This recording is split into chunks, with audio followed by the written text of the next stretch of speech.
இன்றைய topic KPIT technologies மற்றும் AI மொபிலிட்டியின் எதிர்காலம். ரொம்ப சுவாரஸ்யமான டாபிக் இது. கண்டிப்பா.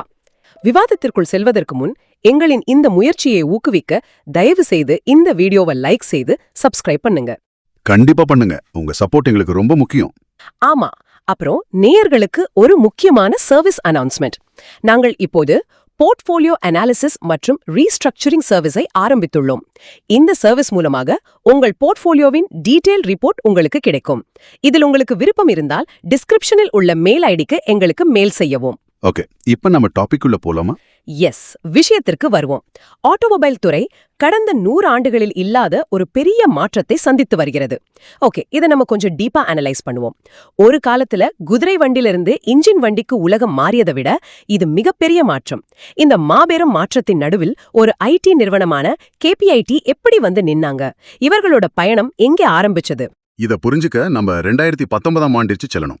அந்த வருஷம் KPIT வந்து ஒரு மிக தைரியமான, சொல்லப்போனா மார்க்கெட்டே ஆச்சரியப்பட்ட ஒரு ரேடிக்கலான முடிவை எடுத்தாங்க. அந்த சமயத்துல அவங்க மற்ற ஐடி கம்பெனிகளை போல ஒரு ஜெனரல் ஐடி சர்வீசஸ் பிசினஸ் தான் செஞ்சுட்டு வந்தாங்க. அதாவது பேங்கிங், ரீட்டைல், இன்சூரன்ஸ் அப்படின்னு பலதரப்பட்ட துறைகளுக்கும் சாஃப்ட்வேர் எழுதி கொடுத்துட்டு இருந்தாங்க. ரெகுலர் ஐடி சர்வீசஸ் மாதிரி. ஆமா. ஆனா திடீர்னு அந்த ஜெனரல் ஐடி சர்வீசஸ் பிசினஸ்ல இருந்து முழுமையாக வெளியேறினாங்க.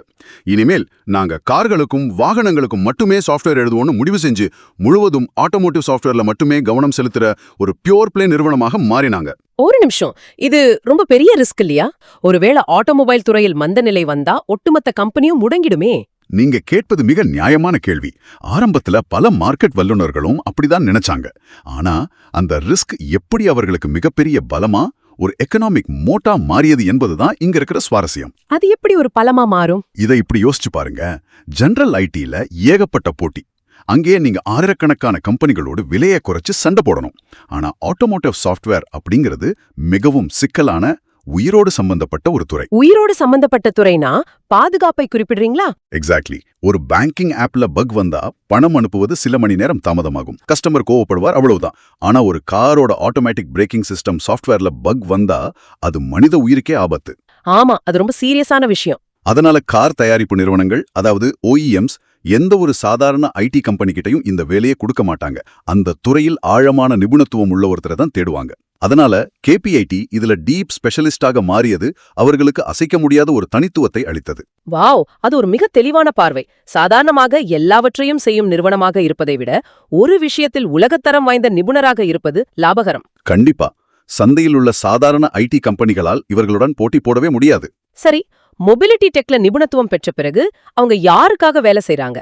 மார்க்கெட்ல இருக்கிற எல்லா கார் கம்பெனிகளுக்கும் அவங்க சாஃப்ட்வேர் எழுதுறாங்களா?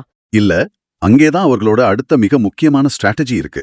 உலகின் மிகப்பெரிய 25 கார் தயாரிப்பு நிறுவனங்கள் மீது மட்டுமே முழுமையாக கவனம் செலுத்துறாங்க. T25 strategy. இது கேட்பதற்கு பிரம்மாண்டமா இருக்கு. ஆனா இங்கேயும் எனக்கு ஒரு சந்தேகம் வருது.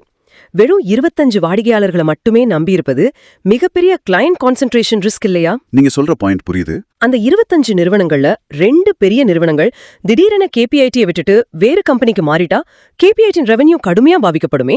சாதாரண ஐடி ப்ராஜெக்ட்கள்ல நீங்க சொல்றது 100% நடக்கும். ஆனா ஆட்டோமொபைல் R&Dல அது அவ்வளவு சுலபம் இல்ல. ஏன்னா இந்த T25 OEMs-இன் R&D பைப்லைன்ஸ்ல KPIT மிகவும் ஆழமாக ஒன்றிணைந்து விட்டுறாங்க. அதாவது ரொம்ப டீப்பா இன்டகிரேட் ஆயிடுவாங்க. ஆமா, இது ஒரு 6 மாச ப்ராஜெக்ட் அல்ல. அடுத்த 5 முதல் 7 வருடங்களுக்கான வாகனங்களை டிசைன் செய்யற ஸ்ட்ராட்டஜிக் பார்ட்னர்ஷிப்ஸ். இதோட விளைவு என்னவென்றா ஸ்விட்சிங் காஸ்ட்ஸ் மிக மிக அதிகம். ஸ்விட்சிங் காஸ்ட்ஸ் அதிகம்னா வேறு கம்பெனிக்கு மாறுவது கார் நிறுவனங்களுக்கு பெரிய நஷ்டத்தை ஏற்படுத்துமா? பல $1 மில்லியன் நஷ்டத்தை ஏற்படுத்தும். ஒரு OEM திடீர்னு KPIT-யை விட்டுட்டு வேறொரு வெண்டருக்கு மாற நினைச்சா அது அவர்களோட அடுத்த கார் மாடல் ரிலீஸ் ஆவதையே பல வருடங்கள் தாமதமாக்கிடும். அப்போ ஒருமுறை உள்ள போயிட்டா வெளியே வர்றது கஷ்டம். எக்ஸாக்ட்லி. ஒருமுறை KPIT உள்ள நுழைஞ்சு விட்டால் அவங்கள வெளியேற்றுவது என்பது கிட்டத்தட்ட சாத்தியமில்லாத ஒண்ணு. அவங்க வெறும் ஒரு வெண்டர் என்ற நிலையிலிருந்து கார் நிறுவனங்களுக்கு ஒரு மிஷன் கிரிட்டிக்கல் பார்ட்னரா மாறிட்டாங்க. தொழில்நுட்ப ரீதியாக அவங்க என்னதான் உருவாக்குறாங்க? நிச்சயமாக. உலகம் இப்போ சாஃப்ட்வேர் டிஃபைன்ட் வெஹிக்கிள்ஸ் என்ற நிலையிலிருந்து AI டிஃபைன்ட் மொபிலிட்டிக்கு மாறிக்கொண்டிருக்கு. இதை ஈஸியா புரிஞ்சுக்க ஒரு காரோட உள்ளே நடப்பதை பார்ப்போம். ஒரு நவீன காரில் 100க்கும் மேற்பட்ட சிறிய கம்ப்யூட்டர்கள் அல்லது மைக்ரோசிப்ஸ் இருக்கு. 100 கம்ப்யூட்டர்ஸா? ஆமா. இத எலக்ட்ரானிக் கண்ட்ரோல் யூனிட்ஸ், அதாவது ECUs என்பார்கள். பிரேக்குக்கு ஒரு கம்ப்யூட்டர், ஏசிக்கு ஒரு கம்ப்யூட்டர், இன்ஜினுக்கு ஒன்னு என 100 கம்ப்யூட்டர்கள் தனித்தனியாக வேலை செய்யுது. இத்தனை கம்ப்யூட்டர்கள் ஒரே வண்டியில இருந்தா அவற்றுக்குள் குழப்பம் வராதா? சரியா கேட்டீங்க. அந்த குழப்பத்தை தீர்ப்பதுதான் கேபிஐடியின் வேலை. அவங்க வெஹிக்கிள் OS எனப்படும் காரை இயக்கும் மைய சாஃப்ட்வேரை உருவாக்குறாங்க. உதாரணத்துக்கு, காரோட பேட்டரி ஒரு பக்கம் சூடாகிட்டு இருக்குன்னு பேட்டரி சென்சார் சொல்லுது. அதே நேரத்துல காரின் ஏடாஸ் கேமரா, அதாவது ஆட்டோனாமஸ் டிரைவிங் கேமரா, முன்னால் ஒரு வண்டி திடீர்னு நிற்பதை பார்த்து பிரேக் அடிக்க சொல்லுது. இப்போ காரோட சிஸ்டம் எதற்கு முக்கியத்துவம் கொடுக்க வேண்டும்? பேட்டரியை குளிர்விக்கவா அல்லது வண்டியை நிறுத்தவா? நிச்சயமாக உயிரை காப்பாற்ற வண்டியை உடனே நிறுத்தணும். இந்த மாதிரி 100 தனித்தனி சிஸ்டம்களையும் ஒருங்கிணைத்து எந்த நேரத்துல எந்த சிஸ்டம் வேலை செய்யணும், டேட்டா எப்படி பரிமாறப்படணும்னு ஒரு ஆர்கெஸ்ட்ரா கண்டக்டர் போல செயல்படுவதுதான் இந்த வெஹிக்கிள் OS. ரொம்ப கிளியரா புரியுது. இது மட்டும் இல்லாம electric power trains, battery management systems மற்றும் உள்ளே இருக்கிற டிஜிட்டல் காக்பிட்ஸ் இவை அனைத்தையும் இணைத்து கட்டுப்படுத்தி இயக்கும் மூளையாக கேபிஐடியின் சாஃப்ட்வேர் செயல்படுது. இதை கேட்கும்போதே தலை சுற்றுகிறது.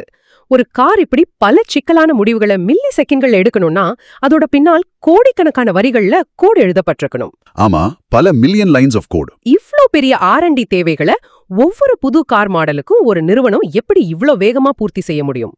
மனித டெவலப்பர்களை வச்சு மட்டுமே இவ்ளோ கோடு எழுதுவது, அதுவும் எவ்வித பிழையும் இல்லாம எழுதுவது சாத்தியமா? அது ஒரு மிகச்சிறந்த கேள்வி. மனிதர்களை மட்டுமே நம்பியிருந்தா இது கண்டிப்பா சாத்தியமில்ல. இங்குதான் 2026ல மைக்ரோசாஃப்ட்டுடன் கேபிஐடி ஏற்படுத்திய வரலாற்று சிறப்புமிக்க பார்ட்னர்ஷிப்பை நம்ம பார்க்கணும். ஓ, மைக்ரோசாஃப்ட் கூட பார்ட்னர்ஷிப்பா? ஆமா, தொழில்நுட்ப உலகில் இது ஒரு மிகப்பெரிய மைல்கல். அவங்க ஏஜென்டிக் AI என்ற ஒரு புதிய தொழில்நுட்பத்தை ஆட்டோமொபைல் துறையில அறிமுகப்படுத்தியிருக்காங்க. ஏஜென்டிக் AI நம்ம சமீப காலமா பரவலா யூஸ் பண்ற ஜெனரேட்டிவ் AI மாதிரி இருக்கிற ஜெனரேட்டிவ் AI தானே இதுவும்? இல்ல, இது ஜெனரேட்டிவ் AI-யை விட ஒரு பெரிய பாய்ச்சல். ஜெனரேட்டிவ் AI என்பது நாம் ஒரு கேள்வி கேட்டால் அதற்கு பதில் சொல்லும் அல்லது ஒரு கட்டுரையை எழுதி கொடுக்கும். அது ஒரு உதவியாளர் போல. ஓகே. ஆனா ஏஜென்டிக் AI என்பது தாங்களாகவே சிந்தித்து திட்டமிட்டு செயல்படும். அவ தாங்களாகவே கோடு எழுதுமா? கோடு எழுதுவது மட்டுமல்லாமல் அதையே டெஸ்ட் செய்யும். ஒரு உதாரணம் சொல்றேன். ஒரு மனித டெவலப்பர் ஒரு ஆட்டோமேட்டிக் பார்க்கிங் சாஃப்ட்வேரை எழுதிட்டு அது நிஜத்தில் டெஸ்ட் செய்ய பல வாரங்களாகும். ஆமா, ஃபீல்டு டெஸ்டிங் பண்ணணும். ஆமா. ஆனா இந்த ஏஜென்டிக் AI கோட் எழுதுவதோடு மட்டுமல்லாமல் பல லட்சக்கணக்கான வர்ச்சுவல் டிரைவிங் சினாரியோஸை, அதாவது பனி பெய்யும் போது, மழை பெய்யும் போது, குறுக்கே ஒரு நாய் வரும்போது என பல சினாரியோஸை உருவாக்கி அந்த கோடு எப்படி செயல்படுதுன்னு எந்த மனித தலையீடும் இல்லாமல் ஒரே ராத்திரியில் டெஸ்ட் செய்து முடிச்சுவிடும். பிழைகள், அதாவது டிஃபெக்ட்ஸ் இருந்தா அதையும் அதுவே திருத்திடும். ஆனா இதுல எனக்கு ஒரு சின்ன சந்தேகம். AI சில நேரங்கள்ல கற்பனையா தவறான பதில்களை தருமே, அந்த ஹலூசினேஷன் நடக்குமே. அப்படிப்பட்ட ஒரு சிஸ்டமை காரின் சாஃப்ட்வேர்ல பயன்படுத்துவது ஆபத்து இல்லையா? நல்ல கேள்வி. அதனாலதான் இத மைக்ரோசாஃப்ட் போன்ற மிகப்பெரிய நிறுவனத்துடன் இணைந்து மிகவும் பாதுகாப்பான, அதாவது க்ளோஸ்ட் அண்ட் செக்யூர் சூழலை உருவாக்குறாங்க. இப்ப புரியுது இது ஆட்டோமோட்டிவ் சாஃப்ட்வேர் டெலிவரியில எவ்வளவு பெரிய கேம் சேஞ்சர் என்று. இதனால R&D வேகம் பல மடங்கு அதிகரிக்கும் இல்லையா? கண்டிப்பா. முன்பு ஒரு புது காரோட சாஃப்ட்வேரை உருவாக்கி அப்டேட் செய்ய வருஷக்கணக்கு ஆகும். இப்போ அது மாதங்களாக, சில சமயம் வாரங்களாக குறையுது. டிஃபெக்ட்ஸ் பெருமளவு குறையுது. எல்லாவற்றுக்கும் மேல T25 OEMஸ்க்கான R&D செலவுகளும் கணிசமாக குறையுது. இவ்ளோ சிறந்த தொழில்நுட்பம், T25 ஸ்ட்ராட்டஜி, மைக்ரோசாஃப்ட் கூட பார்ட்னர்ஷிப், AI முன்னேற்றங்கள், இவையெல்லாம் ஓகே. ஆனா ஒரு முதலீட்டாளராக பார்க்கும்போது தொழில்நுட்பம் எவ்வளவு சிறப்பா இருந்தாலும் அது நிறுவனத்தோட லாபத்திலும் வளர்ச்சியிலும் எதிரொலிக்கணும். ஃபினான்ஷியல் நம்பர்ஸ் என்ன சொல்லுது? நம்பர்ஸ் மிகவும் பிரமிக்க வைக்குது. கடந்த 5 ஆண்டுகளின் வளர்ச்சியை பார்த்தால் மார்க்கெட்ல இது ஒரு ஸ்கேலபிள், ஹை குவாலிட்டி கம்பவுண்டருக்கான தெளிவான அடையாளம். விகிதம் 30.8%, ப்ராஃபிட் CAGR 54.6%. இருக்கு. இதை விட என்னை ஆச்சரியப்படுத்திய விஷயம் அவங்களோட ROC சுமார் 40% இருக்கு. ஆனா ROC 40% என்பது எப்படி சாத்தியம்? பொதுவா IT சர்வீஸ் கம்பெனிகளில் அதிக வருமானம் வரும்னா அதிக ஆட்களை வேலைக்கு எடுக்கணும். ஆமா, ஹெட் கவுண்ட் இன்க்ரீஸ் பண்ணணும். ஆட்களை எடுத்தா சம்பளம் கொடுக்கணும், லாபம் குறையும். இப்படி இருக்கும்போது கேபிட்டலை இவ்ளோ திறமையாக பயன்படுத்தி 40% ROC ஈட்டுவது எப்படி நடக்குது? நீங்க கேட்ட கேள்விதான் கேபிஐடியின் மிகப்பெரிய சீக்ரெட். அவங்க ஒவ்வொரு கார் கம்பெனிக்கும் தனித்தனியா ஆரம்பத்திலிருந்து சாஃப்ட்வேர் எழுதவில்லை. மாறாக பல வருடங்கள் ஆராய்ச்சி செய்து ஒரு காமன் சாஃப்ட்வேர் பிளாட்ஃபார்மை, உதாரணமாக பேட்டரியை நிர்வகிக்கும் ஒரு பொதுவான சிஸ்டம் தாங்களே சொந்தமாக உருவாக்கிடுறாங்க. பின்னர் அந்த பிளாட்ஃபார்மை 25 கார் கம்பெனிகளுக்கு லைசன்ஸ் போல வழங்குறாங்க. ஆஹா, புரியுது. ஒருமுறை உருவாக்கப்பட்ட சாஃப்ட்வேரை பலமுறை விற்பனை செய்றாங்க. சரியாக சொன்னீங்க. மோர் IP ஈக்குவல்ஸ் மோர் பிரைசிங் பவர். ஒருமுறை செலவு செய்து உருவாக்கப்பட்ட IP-யை பல நிறுவனங்களுக்கு விற்கும்போது அங்கே கூடுதல் ஆட்களை வேலைக்கு எடுக்க வேண்டியதில்லை. இதனால மார்ஜின்ஸ் தாறுமாறாக உயருது. IP-யை மையமாக வச்சு பிசினஸ் மாடலை மாத்தியது எவ்வளவு புத்திசாலித்தனமான, லாபகரமான உத்தி. டைம் பேஸ்ட் பில்லிங்கில் growth லீனியராக இருக்கும். ஆனா IP-லெட் மாடலில் growth எக்ஸ்பொனென்ஷியலாக இருக்கும். இது அருமையான ஸ்ட்ராட்டஜி. வேற ஏதாவது முக்கியமான மாற்றங்கள் நடந்திருக்கா? ஆமா, அவங்க சமீபத்தில் செய்த கேர்சாஃப்ட் அக்விசிஷனையும் நம்ம கவனிக்கணும். இது அவங்களோட வியாபார எல்லையை மிகவும் விரிவுபடுத்தி இருக்கு. இது நாள் வரை கேபிஐடி பெரும்பாலும் பேசஞ்சர் வெஹிக்கிள்ஸ் எனப்படும் கார்கள் மீது தான் அதிக கவனம் செலுத்தினாங்க. ஆனா கேர்சாஃப்ட் என்ற நிறுவனத்தை வாங்கியதன் மூலம் அவங்க கமர்ஷியல் வெஹிக்கிள்ஸ், அதாவது ட்ரக், பஸ் மற்றும் ஆஃப் ஹைவே செக்மெண்ட், டிராக்டர், சுரங்கங்களில் பயன்படும் பெரிய வாகனங்கள் ஆகியவற்றில் நுழைஞ்சிருக்கிறாங்க.